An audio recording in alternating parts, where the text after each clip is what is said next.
Bom dia, pessoal! Boas-vindas ao nosso webinar sobre reforma tributária. Hoje o tema é daqueles que todo mundo precisa entender, mas nem sempre é fácil traduzir para o dia a dia. Por isso, a gente chamou quem entende. Então, para a gente entender o que muda, para ajudar a gente a entender o que muda e como que a gente pode se preparar desde já, convidamos Paloma Matos, Senior Manager Lawyer no Stock Forbes. E ela vai falar um pouquinho sobre o que vai mudar a partir de 2026 para vocês que trabalham com marketing, empresas de serviços digitais, consultorias, agências e etc. Muito É, obrigada, Mariana, pela introdução. Bom dia, pessoal. Eu já tive a oportunidade de falar sobre esse tema, reforma tributária, em outros eventos da RD. Então, é um prazer estar aqui novamente. Deixa eu compartilhar aqui a apresentaçãozinha que eu fiz. muito bom. Enquanto você vai compartilhando, eu só queria dar alguns recadinhos para a galera. Seguinte, vocês podem fazer perguntas para a Paloma no botãozinho de Q&A. Então, tem um botãozinho de pergunta que vocês me falem aí onde é que tá esse botão na tela, gente, por gentileza. Tem que ir ali no mais e aí vai aparecer Q&A. Boa. Tem 3 pontinhos ali, escrito mais, a pessoa clicou, vai aparecer Q&A. Mas também, se a pessoa quiser ligar o microfone, falar Boa. e perguntar, aqui é um bate-papo. Não sei se é Pode possível. É também. possível? É Consegue? possível, Consegue. se a pessoa levantar a mão, a gente libera o microfone para ela sem problema nenhum, se ela quiser falar. Ah, maravilhoso, porque aí vira um bate-papo, a gente conversa, até pessoas podem trazer mais ideias, mais assuntos, porque é um tema que não acaba nunca. Então é bom a gente pegar no que é sensível, no que tem mais dúvida e a gente vai conversando. É isso. Vou fechar a minha câmera e vou deixar vocês com Paloma. Arrasa, Paloma. Obrigada, Mariana, obrigada. Bom, gente, vamos começar esse assunto então, reforma tributária. Quem já teve a oportunidade de participar de algum evento da RD que eu falei, vão ter alguns slides parecidos, mas é bom para a gente internalizar o conhecimento, porque às vezes de primeira a gente escuta, mas de fato não entende. Então, vocês vão ver que alguns temas a gente vai ter que começar do começo mesmo, assim, do que é a reforma, mas depois eu prometo que terão novidades também, coisas que eu ainda não falei. Começando do começo, o que vai mudar? Qual que é a estrutura dessa mudança? Primeiro, a gente tem que saber que hoje, o que existe? O ISS, ICMS, PIS, COFINS, são vários tributos. O IPI, 4 deles vão deixar de existir, serão extintos. Para a gente criar agora 2 novos tributos, que é o IBS, que é o Imposto sobre Bens e Serviços, e a CBS, que é a Contribuição sobre Bens e Serviços. Nossa, mas por que 2? O que muda? Porque na Europa, a gente tem apenas um, que é o IVA. Mas no Brasil, como a gente gosta de complicar um pouquinho mais, a gente vai ter esse modelo dual. Mas por que dois? Qual que é a diferença? Por que é um imposto e outro contribuição? São dois tributos irmãos, o que vale para um também vale para outro, mas o que muda aqui é que eles são de responsabilidade de entes diferentes. Então, o IBS ele é de competência estadual e municipal e a CBS é de competência federal. É isso que muda. Por isso que a gente vai ter um modelo dual. Foi uma discussão política, mas são tributos irmãos e têm regras muito similares, são regras praticamente idênticas. O que muda é, de fato, essa competência. E também vai ser criado o imposto seletivo, que é o famoso imposto sobre o pecado, que eles costumam dizer, mas ele é para desestimular o consumo de determinados bens e serviços. E aí a gente pode exemplificar bebida alcoólica, combustíveis, que teoricamente são prejudiciais à saúde e ao meio ambiente. Então, esse imposto seletivo foi criado justamente para tentar desestimular ou então encarecer ou ter essa diferenciação em relação a outros bens e outros serviços. E aí a gente fala que o IPI ele não vai ser completamente extinto, porque ele ainda vai permanecer sobre determinados produtos com produção na Zona Franca de Manaus. Então, de fato vai deixar de existir hoje é o ISS, o ICMS, o PIS e a COFINS. E aí a gente escuta muito dizer, não, então a reforma tributária ela vai simplificar. Aí ela vai simplificar só porque a gente vai extinguir 4 tributos e vai criar 2? É isso que vai simplificar? Calma, não necessariamente. Aqui eu trouxe um slide para demonstrar quais são as principais características dessa reforma tributária. E aí, dos exemplos muito bons para a gente dar é uma cobrança por fora. Por quê? Na prática, hoje, se você compra qualquer produto e olhar o cupom fiscal, a gente não sabe efetivamente quais os tributos que foram recolhidos ou que estão sendo pagos ali naquela compra, porque tem valor aproximado de tributo. E a intenção da reforma tributária é acabar com isso, é você ter o conhecimento do que está sendo pago ali. Por quê? Porque hoje o ICMS, e todo mundo fala que ele é muito confuso, ele é muito complexo, e é verdade, porque ele incide na própria base, aí para calcular você tem que fazer o gross up, e aí falando juridiquês aqui, né, palavras de contabilidade, mas fato é que o imposto está na base do imposto e aí você não consegue saber o quanto você pagou quando compra uma mercadoria. E com a reforma tributária, vamos dar um exemplo. Se a gente está pensando que a alíquota nominal, que é o IBS e a CBS juntos, vão ser mais ou menos aproximadamente 30%. Então, vamos chutar ali uns 28%. E eu falo chutar, eu falo em média, porque as alíquotas ainda não foram definidas. Elas ainda serão definidas, mas a estimativa, com base em todas as conversas, no que a gente ouve, no que a gente participa, no Congresso, todas as discussões levam a crer que elas chegarão a até 30%. Então, vamos supor que são 28% sobre uma mercadoria que eu comprei. Então, se a mercadoria é X, eu sei que necessariamente serão 30%, 28% sobre X. Acabou, não tem cálculo por dentro. Por isso que a gente fala dessa cobrança por fora. Por isso que a gente fala de facilitar a vida do contribuinte e facilitar a vida das empresas. Porque não vai ter esse cálculo confuso. Outra coisa é a base ampla, que hoje serviços e bens que não são tributados passaram a ser. E aí um exemplo é a locação. Hoje locação não é base de ISS. E amanhã, com a reforma, passará a ser tributado tanto pelo IBS quanto pela CBS. E aí tem outras características, né? Uma legislação uniforme, então as regras serão aplicáveis em todo o país. A intenção é que não tenha aquela diferenciação entre o que está no estado de São Paulo e o estado de Minas Gerais, que seja uma legislação uniforme. Mas de todas essas características aqui, eu sempre falo, o que é o mais importante? O que você deve lembrar sempre? O que rege a reforma tributária? O princípio da neutralidade. A neutralidade é a característica mais importante aqui. E aí, o que é essa neutralidade? Um exemplo que eu gosto muito de falar, talvez vocês já tenham escutado, é fazer uma analogia com o shampoo neutro. Quando você lava o cabelo com shampoo neutro, o que mais você quer daquilo ali?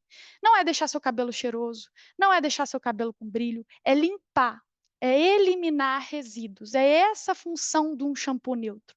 E aí, fazendo um paralelo com a reforma tributária, qual que é a função do princípio da neutralidade? Eliminar resíduos da cadeia tributária. E o que isso quer dizer? Que todos os tributos que foram pagos na etapa anterior, eles são 100% totalmente recuperáveis. E aí, uma outra analogia para a gente entender, porque a gente está falando de crédito, de recuperar.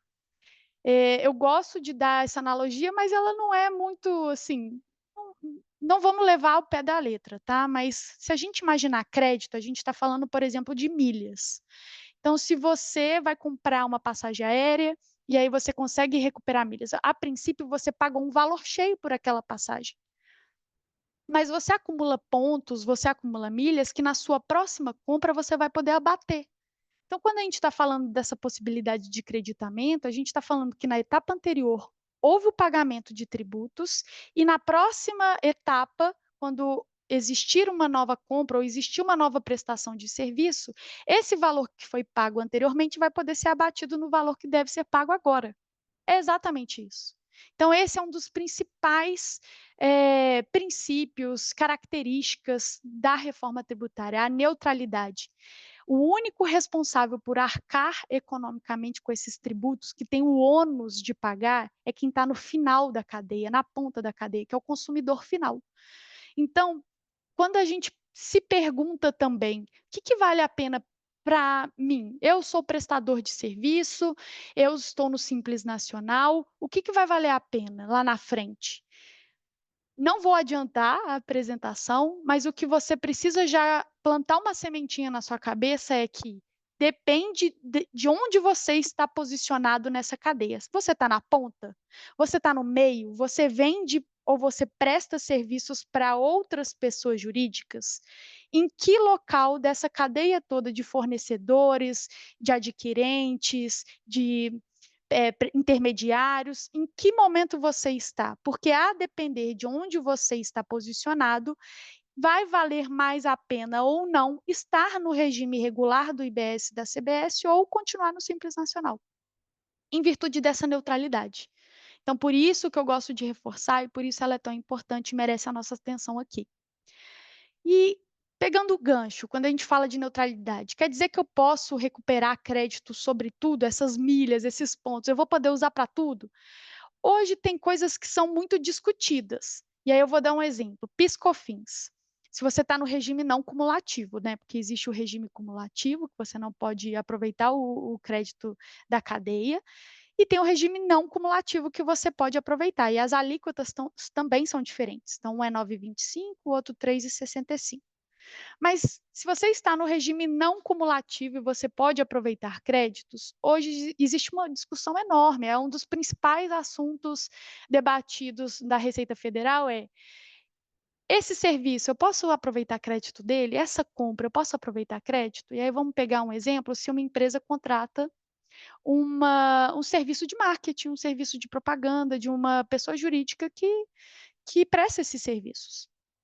Hoje, na Receita Federal, é discutido se o que ela pagou para adquirir esses serviços é passível de creditamento. Hoje existe essa discussão. E amanhã, na verdade, hoje, né, porque a reforma tributária já está acontecendo, não vai ter mais discussão. Você vai necessariamente poder aproveitar crédito sobre bens que você adquiriu, e aí qualquer um, assim, computador, material de escritório, taxa de cartão de crédito, tudo que você adquirir, tudo que você adquirir tanto de bens quanto de prestação de serviço, você vai poder aproveitar crédito. Então esse é o raciocínio, mas aí é sobre tudo, e aí por isso que vem esse slide de exceções ao crédito amplo. Qual que é o raciocínio aqui também? É que tudo que você pode aproveitar crédito é aquilo que está ligado, vinculado à sua atividade produtiva, à sua atividade principal, sua atividade fim, seu objeto social. Então, faz sentido, se você presta serviços, aproveitar créditos sobre joias e metais preciosos, sobre obras de arte, bebida alcoólica, não faz sentido nenhum você aproveitar crédito sobre isso, porque não está vinculado, não está diretamente associado ao que você faz hoje. Então, essas exceções foram criadas para evitar distorções, para evitar que empresas comecem a aproveitar créditos, utilizar pontos que não fazem sentido nenhum com a compra de uma passagem aérea, e fazendo analogia, tá, gente? É só para puxar o gancho. Mas o que eu quero também chamar a atenção nesse ponto? Beleza, eu já entendi, tem que estar ligada à minha atividade, não faz sentido eu aproveitar créditos sobre determinadas aquisições que não estão vinculadas à minha prestação de serviço, ao que eu faço, mas tem um porém. Não são considerados de uso e consumo pessoal, então eu tenho direito ao crédito a coisas que a gente não imaginava, como, por exemplo, aquisição de uniformes e fardamentos, EPI, alimentação durante a jornada de trabalho. E aí aqui é mais para aquela pergunta que a gente costuma fazer: vale a pena eu contratar empregado CLT na minha empresa ou melhor eu continuar com a pejotização? Porque se de um lado eu contrato pessoas jurídicas, eu já sei que eu vou poder aproveitar crédito, porque é como se eu fosse um tomador de um serviço que está acontecendo ali. Mas se a gente olhar agora com a visão da reforma tributária e do aproveitamento de créditos em relação aos empregados da minha empresa, eu vou começar também a poder aproveitar créditos sobre benefícios que eu concedo a eles, desde que eles estejam em acordo ou convenção coletiva de trabalho. Então, aqui é um papel de olhar para dentro de casa, verificar como estão acontecendo essas contratações e ver o que vale mais a pena.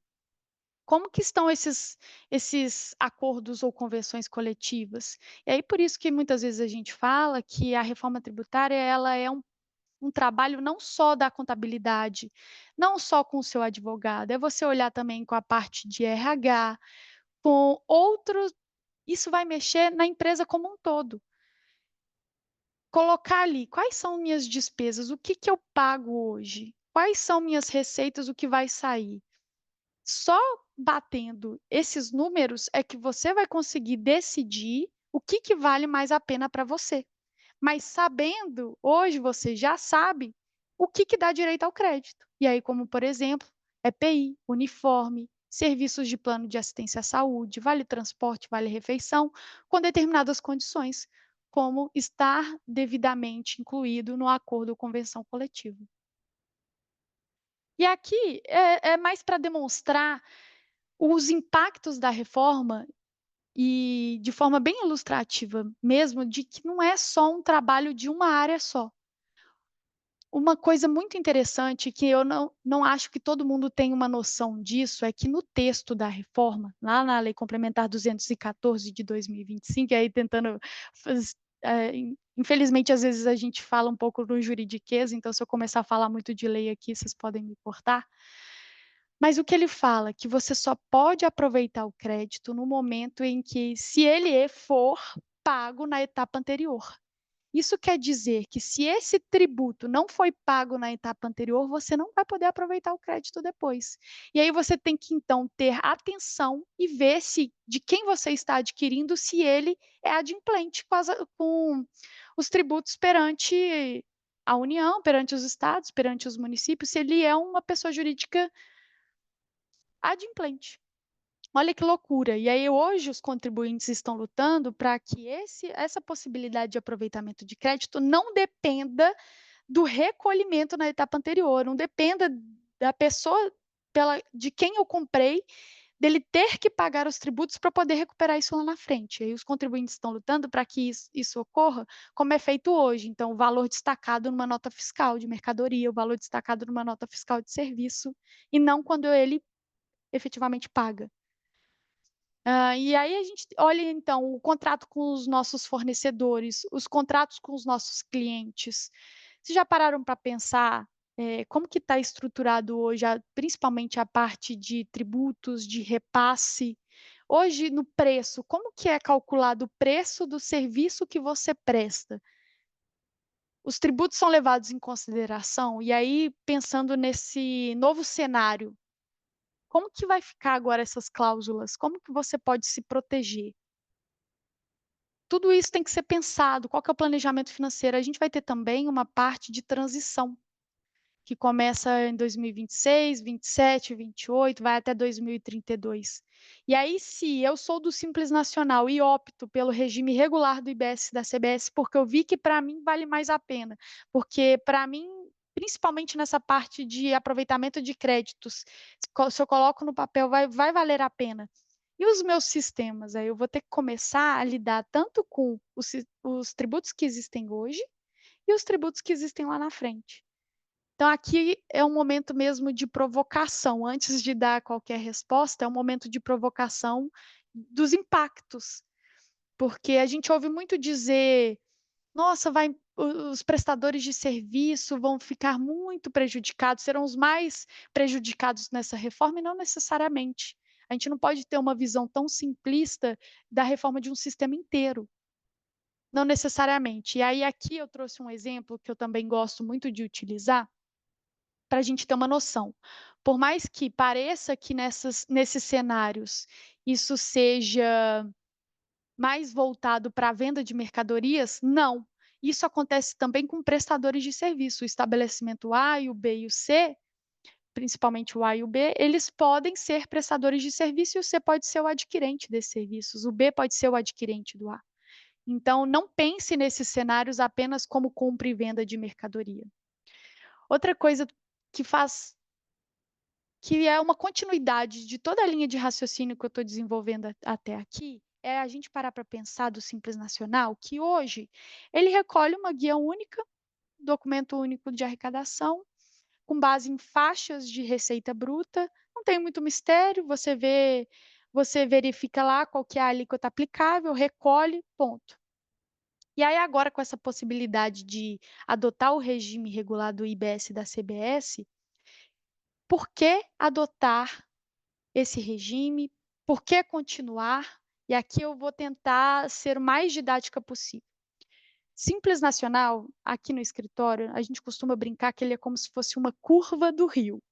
Por quê? Todo detrito, toda sujeira, qualquer coisa que você, pedaços de madeira, qualquer coisa que você coloque no rio, onde que vai parar? Na curva do rio. Ele vai fluir, se o rio for reto, ele vai fluir o caminho inteiro. Onde que o detrito costuma parar? Na curva. E por isso que a gente brinca que o Simples Nacional, nesse novo sistema, ele vai ser a curva do rio, porque o Simples Nacional não pode aproveitar crédito. Então, qualquer possibilidade de creditamento, de valores que foram pagos e que poderão ser aproveitados posteriormente, vão parar ali no Simples Nacional, porque ele não vai poder dar continuidade a isso. Então, se a gente pensa numa alíquota nominal hoje, ISS e PiscoFins, o ISS vai de 2% a 5%. PiscoFins depende se você está no regime cumulativo ou não cumulativo, a alíquota 3,65 ou 9,25. E aí, se a gente para pensar no IBS-CBS de quase 30%, pô, é óbvio que eu vou pagar mais, assim, se a gente olhar de forma simplista, né? É lógico que eu vou pagar mais, a alíquota é maior, não tem muito segredo, eu vou pagar mais, mas calma, que às vezes o desembolso ele é maior, mas o seu custo é menor, porque a sua economia também é maior. Por quê? Porque você aproveitou crédito. E aí por isso que a gente tem que verificar em qual posição da cadeia você está. Se eu sou um estabelecimento que opto pelo regime regular e estou no meio da cadeia, a tendência é que isso seja mais favorável para mim. Porque eu paguei um preço, 128, paguei o preço pelo serviço ou pela mercadoria que depois eu vou prestar para o estabelecimento C ou vou vender para o estabelecimento C. Eu paguei 128, mas o meu crédito é de 28, então meu custo é 100.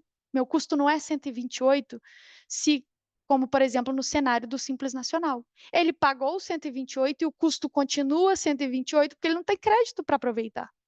Esse é o raciocínio. E aí aqui são valores meramente exemplificativos, considerando uma faixa específica e que não é aplicado, cada empresa tem que ver qual que é o seu fato ali, o seu caso concreto.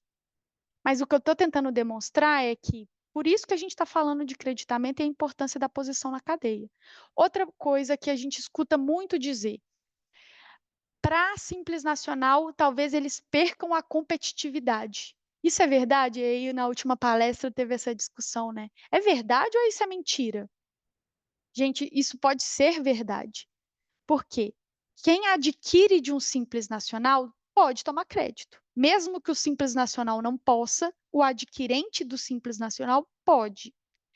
Mas o crédito, o creditamento, ele é sempre proporcional, igual ao que foi pago na etapa anterior. Então, se eu paguei de crédito 28, eu não vou poder tomar 30. É sempre o mesmo valor da etapa anterior. E aí, por isso que talvez um Simples Nacional perca a competitividade, porque o adquirente vai pensar, eu quero aproveitar, para mim faz mais sentido aproveitar um crédito de 30 ou um crédito de 28. E aqui eu estou dando exemplo ilustrativo, mas no nosso exemplo de um Simples Nacional na vida real, esse crédito seria até muito menos, né? Então, um crédito de 11, eu prefiro aproveitar um crédito de 28 ou um crédito de 11. E aí é por isso que esses valores, no final do dia, acabam fazendo a diferença. E quando a gente fala também de reembolso, a gente está falando de um fluxo de caixa. Para mim, faz sentido desembolsar mais agora para abater depois? Se a gente está falando também de um país, o Brasil, com quase 15%, a Selic é quase 15%, o valor do dinheiro no tempo, ele é altíssimo. Então, para mim, vale a pena desembolsar mais para eu recuperar lá na frente? São essas as perguntas que a gente tem que se fazer, porque muitas vezes a gente fica escutando escutando frases prontas. Ah, vai ser pior para o prestador de serviço. Ponto, acabou. Por quê? Porque a alíquota é maior. Não necessariamente. E aí eu fico batendo também na tecla de que vocês têm que verificar o caso concreto, porque aqui no escritório a gente faz um trabalho de modelagem econômica. E a gente fez até para uma associação. E essa associação possui várias empresas do mesmo setor, e quando a gente coloca no Excel, quando a gente faz o cálculo com base nas saídas, nas entradas, nas despesas, com base nas obrigações acessórias dessas empresas, elas possuem resultados diferentes, mesmo sendo do mesmo setor. Por isso que eu falo que não existe uma fórmula pronta. Você tem que ver os seus números, você tem que olhar para dentro, ver o que você faz hoje, o que vai fazer sentido lá na frente. Não é uma discussão simples, mas também ela não é um bicho de 7 cabeças. Vocês conseguem entender e verificar o que de fato é importante. De todas essas informações, essa chuva de informação que a gente recebe todos os dias, o que é importante aqui agora?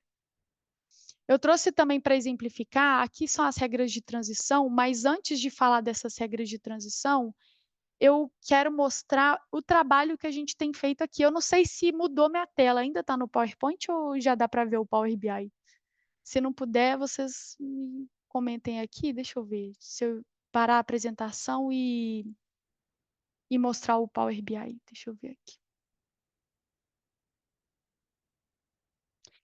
Isso aqui é mais para ilustrar o trabalho que a gente tem feito.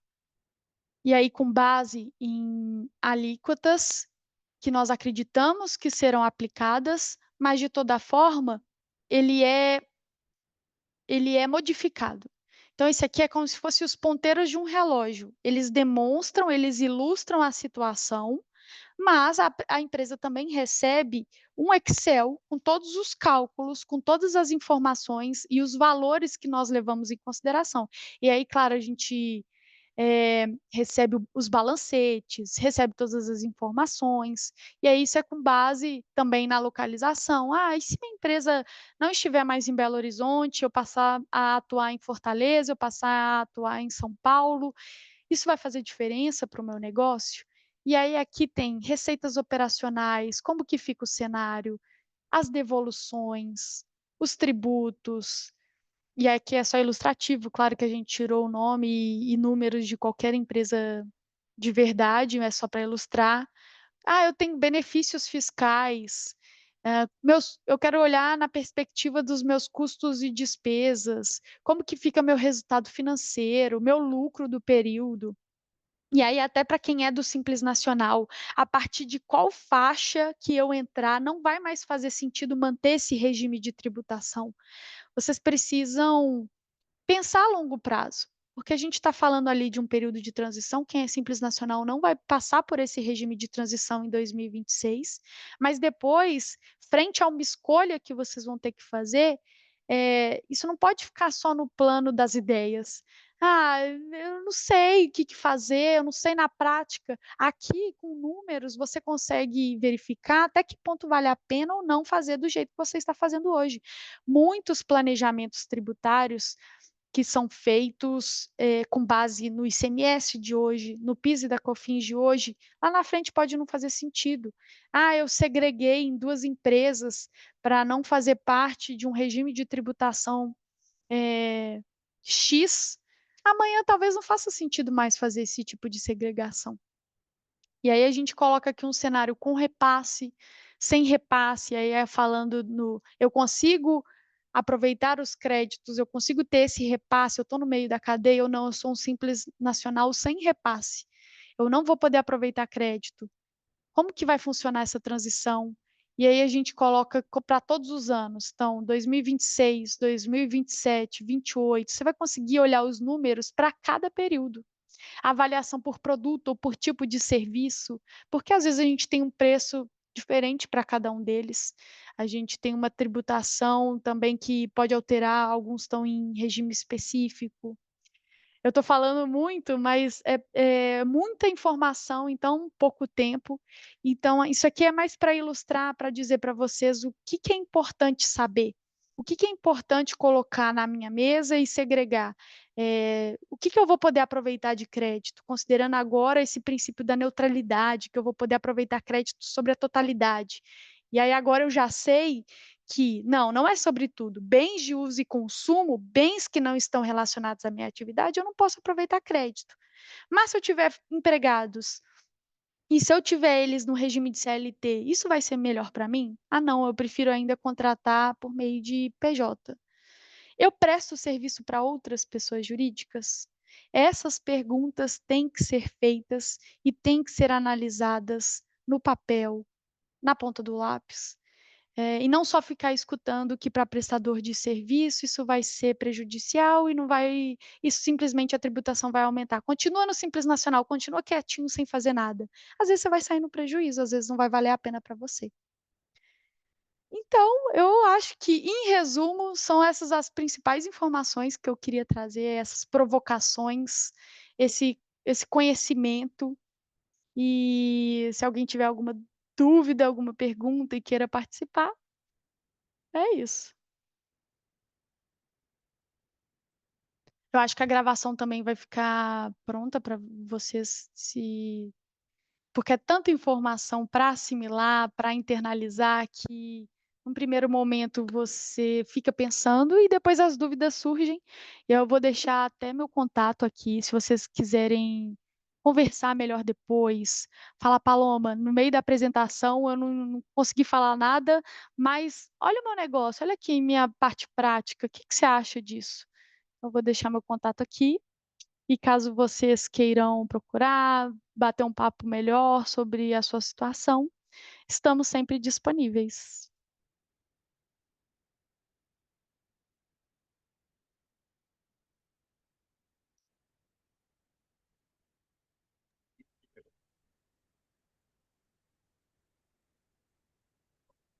Oi, gente, não fiquem com vergonha. Vocês podem perguntar caso vocês queiram, beleza?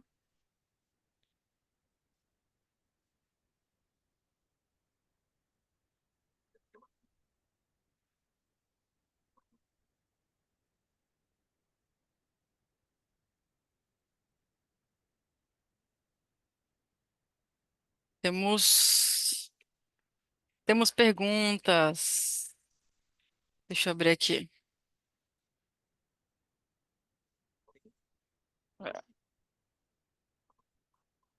Qual o impacto em crescimento de trabalho na contabilidade? Gui, vou te chamar de Gui, porque o Gui tá o nome aqui, tá, Gui? Eu acho que a contabilidade vai ser a mais impactada, principalmente se a gente olhar numa perspectiva de se eu optar pelo regime regular do IBS e da CBS, eu vou ter que lidar no período de transição com dois sistemas. Eu vou ter também que calcular quais são as minhas entradas, quais são as minhas saídas. Então, acho que dentre todos os setores dentro de uma empresa, a contabilidade é a que mais vai ter trabalho. E o jurídico. Eu acho que se a gente for comparar o jurídico e a contabilidade, eu não sei quem vai ter mais trabalho, tá? Mas é um trabalho em conjunto. É um trabalho agora de olhar a situação de modo geral e, e tomar decisões. E aí eu vi aqui que o Alexandre perguntou: com esse novo formato, o lucro presumido e o lucro real deixam de existir? Sim. Considerando que o PIS e a COFINS vão deixar de existir a partir de 2027, e, gente, é daqui a pouco, a gente já está no meio de 2025. 2027 não existe mais PIS, COFINS, não existe mais lucro presumido e nem lucro real.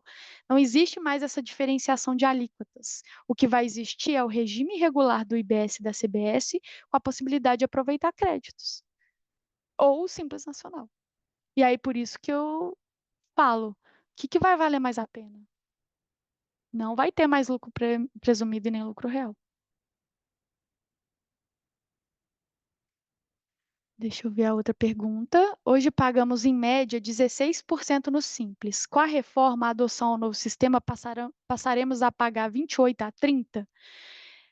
Calma, não sei se se eu deixei essa impressão, mas uma coisa muito importante. Quem está no Simples e quiser continuar no Simples, Pode. Você pode continuar pagando de acordo com as faixas da mesma forma. Vai passar a ser quase 30% quem optar pelo regime regular do IBS e da CBS. Então, a gente tem que separar em dois campos: Simples Nacional, regime regular IBS-CBS. O Simples Nacional vai continuar recolhendo por meio de uma guia única, vai continuar recolhendo de acordo com as faixas de receita bruta, vai continuar tendo um recolhimento menor em comparação com o outro cenário, que é do regime regular do IBS e da CBS. O que é, a reforma tributária proporciona para essas empresas é a escolha. Eu posso continuar no simples ou eu vou passar para o regime regular. E o que diferencia um do outro? Nesse regime regular, embora a alíquota seja maior, você pode aproveitar créditos, você pode aproveitar valores que antes você não aproveitava e que o Simples Nacional não pode. E aí, por isso, do exemplo da curva do Rio, porque vai parar no Simples Nacional, o Simples Nacional não vai poder aproveitar crédito. E é por isso essa analogia. Em que faixa do Simples seria interessante avaliar a migração? De modo geral, claro, entendo que será necessário uma avaliação caso a caso. E aí é justamente por isso que eu não consigo te falar qual a faixa, porque depende. E aí a gente faz esse trabalho. Por exemplo, você é uma empresa. E eu nem vou dar um exemplo que a gente fez um evento recentemente, e aí foi um evento público para o BTG. E aí a gente falou muito sobre empresas que trabalham com consórcio, com a prestação de serviço de administradora de consórcio. E aí, nesse exemplo, nós pegamos algumas empresas com determinadas faixas, e aí a gente faz um cálculo, e aí mostra em tabela, a depender do que efetivamente essa empresa faz, até que ponto vai valer a pena continuar no simples. E aí a gente olha a faixa 1, faixa 2, faixa 3, depende. Mas esse cálculo ele é possível e ele é feito, e é isso que é importante você saber. Dá para calcular e dá para saber até que ponto vai valer a pena ou não. Mas para isso eu vou precisar de mais informações. Eu não vou conseguir dar um exemplo numérico aqui agora.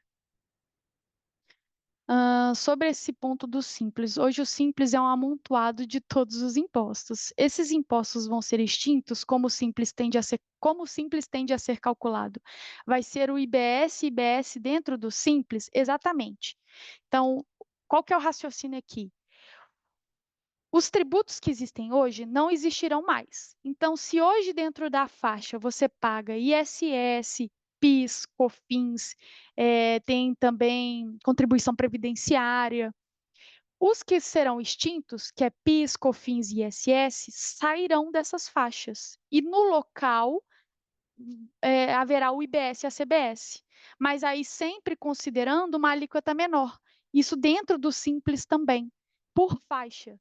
Então, quero continuar no simples. Não vai mudar muita coisa. E aí, o que eles falam também, e aí, quando eu falo eles, todos os políticos e toda a legislação envolvendo a reforma tributária, e aí eu falo lei complementar, a emenda constitucional, a intenção é que a carga tributária se mantenha. Ah, então o PIS e a COFINS deixa de existir, vai entrar IBS e CBS, então eu vou pagar mais dentro do Simples. Não. A intenção é que a sua carga tributária mantenha e ainda de acordo com as faixas. É só se você optar pelo regime regular que haverá uma diferenciação e aí sua carga tributária, pelo menos a alíquota nominal vai aumentar, que vai ser 30%, mas existe a possibilidade de aproveitar créditos. E é essa diferença, é essa a conta que a gente tem que fazer. Deu para entender?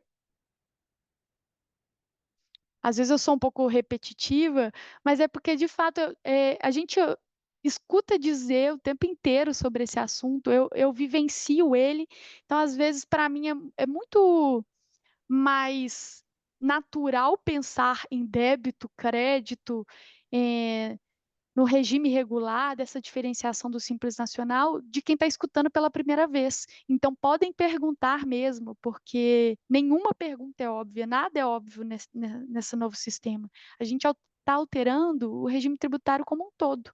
Então, podem perguntar mesmo.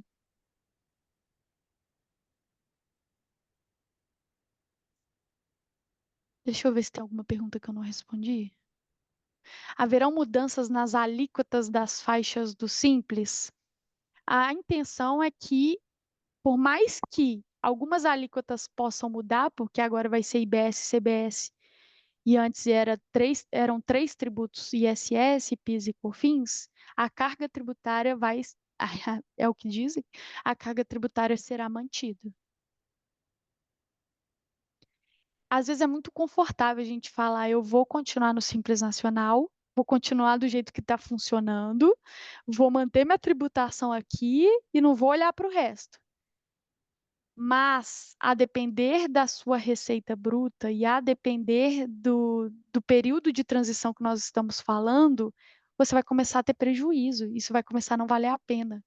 Então, você vai precisar fazer um planejamento tributário mesmo. Isso é um assunto. Sabe quando a gente não quer enfrentar um assunto difícil, mas ele tem que ser enfrentado? Então, é até para você ser competitivo no mercado, saber da sua atividade, saber o que você está fazendo. Esse estudo ele precisa ser feito.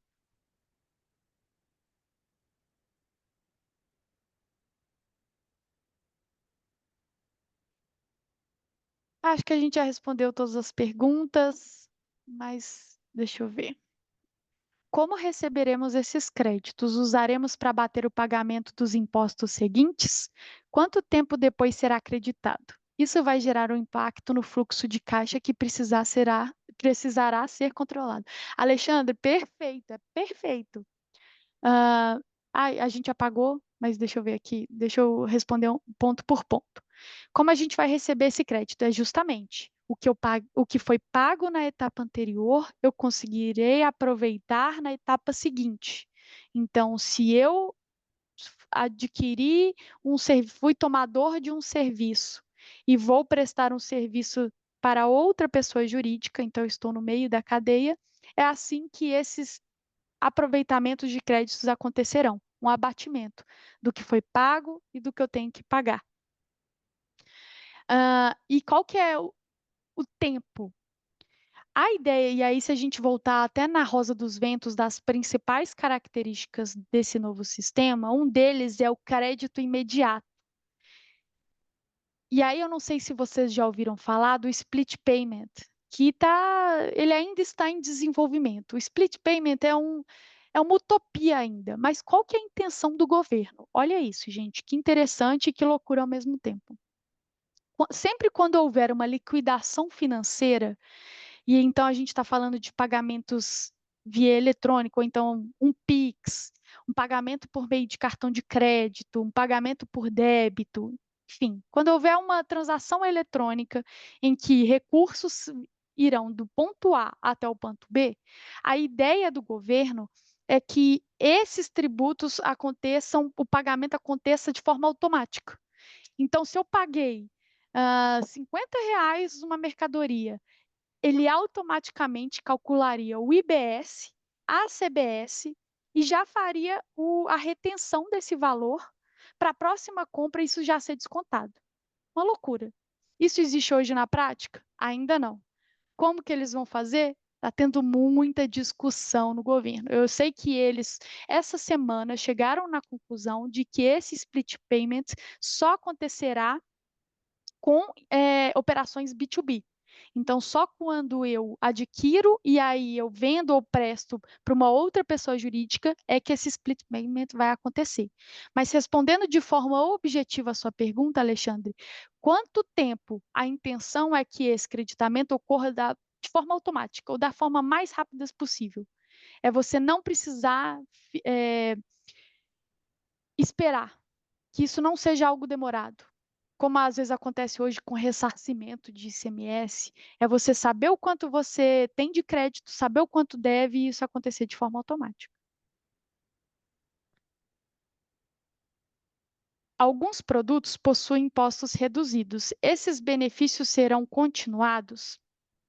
Na reforma tributária, principalmente com a emenda constitucional, houve muita resistência de falar benefícios tributários, porque quanto mais exceção você cria, quanto mais dificuldade é criada também. Hoje a gente está numa loucura, por quê? Porque existe ICMS substituição, existe de FAO. Existe um tanto de benefício fiscal para diferentes setores.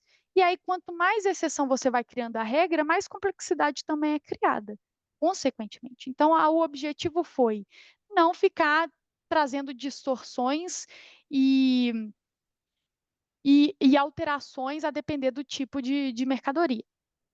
Mas, ainda assim, existem reduções de base de cálculo, não existe alíquota diferenciada, e sim redução de base de cálculo. Então, lá na legislação vão existir anexos que vão conceder também, depende do NCM, depende do tipo de serviço, mas existem hoje reduções de base de cálculo de IBS e CBS, e existem também regimes diferenciados, que são tratamentos específicos para determinados setores. Então, por mais que existisse uma resistência a isso, hoje não é que serão continuados, mas há previsões de tratamentos diferenciados no Brasil. Do ponto de vista das propostas comerciais, será interessante revelar os impostos para o cliente durante a negociação? Não é revelar, porque todos os contribuintes, principalmente do IBS e da CBS, no regime regular, eles vão ter conhecimento de qualquer carga tributária que está incidindo sobre aquela operação. Então, não é que você vai revelar algo, todo mundo já vai ter esse conhecimento, porque não vai ter cross-up, cálculo por dentro, como acontece hoje com o ICMS. O que você vai poder fazer ou não, e aí que tem diferenciação no contrato, é o repasse ou não desses tributos. É como você está contemplando essas cláusulas de tributos de forma que você se assegure, por exemplo, que o crédito, e aí leva ao que eu tinha mencionado ainda sobre o aproveitamento de crédito só quando ele é pago na etapa anterior. Na cláusula do seu contrato, isso está previsto? Ou seja, você vai ficar dependendo do pagamento do seu fornecedor para você conseguir aproveitar esse crédito. São essas maldades que a gente vai ter que começar a olhar nas propostas comerciais, porque isso vai fazer diferença lá na frente, de você estar resguardado ou não, a depender da cláusula que fala do creditamento. Deixa eu ver. O impacto maior para o prestador de serviços fora do Simples Nacional seria a adição dos impostos na fatura a ser paga? Algo similar ao IVA em países como Argentina, México e Colômbia. Tem que ficar claro para a empresa essa adição. Entendo que as notas fiscais emitidas pelos optantes do Simples não teria essa discriminação. Quais são os dois impactos para o Simples Nacional? Não só a alíquota, assim. A alíquota as faixas e a carga tributária vai continuar a mesma para quem for simples. O que vai diferenciar é quem não for simples vai ter uma alíquota maior. Mas, além disso, é o crédito, é a possibilidade de creditamento. Então, o que eu mais repeti nessa palestra hoje foram duas coisas: alíquota nominal e creditamento. Uma coisa é o seu desembolso, uma coisa é o seu fluxo de caixa, o quanto você tem que pagar por aquilo que você está adquirindo. E outra coisa é você conseguir abater na sua próxima prestação o que você pagou na etapa anterior. Então, se vocês saírem daqui com essas duas frases na cabeça, você já está sabendo 50% da reforma. Neutralidade e a diferença. Simples Nacional, a mesma coisa. Mesma carga. A intenção é nada muda. O que vai mudar é o nome. Hoje é PiscoFins e ISS, amanhã vai ser IBS, CBS. Guia única de recolhimento, mesma carga, diferenciação por faixa. Ponto. Para quem não é simples. Uma alíquota maior, mas a possibilidade de creditar sobre coisas que hoje você não consegue. Quando migramos do simples para o presumido, aumentou consideravelmente a folha. Terá algumas mudanças em relação ao que pagamos para os colaboradores? Aí que está. Considerando que não existe mais essa diferenciação de presumido ou lucro real, não há mais que se falar em custo, em tudo virar um custo. O que você paga para os seus funcionários virar um custo, porque eu sei que aumenta a folha, porque hoje você não consegue aproveitar créditos que amanhã você vai conseguir. Então, é essa mudança de raciocínio. Não existe mais a possibilidade de eu não aproveitar, a não ser que você continue no Simples Nacional, por exemplo, que aí você não pode aproveitar. Mas você está no regime regular, e aí um dos exemplos de que você pode aproveitar, que você paga aos seus colaboradores, são os benefícios fiscais. É aquele slide que eu coloquei sobre bens de uso e consumo pessoal.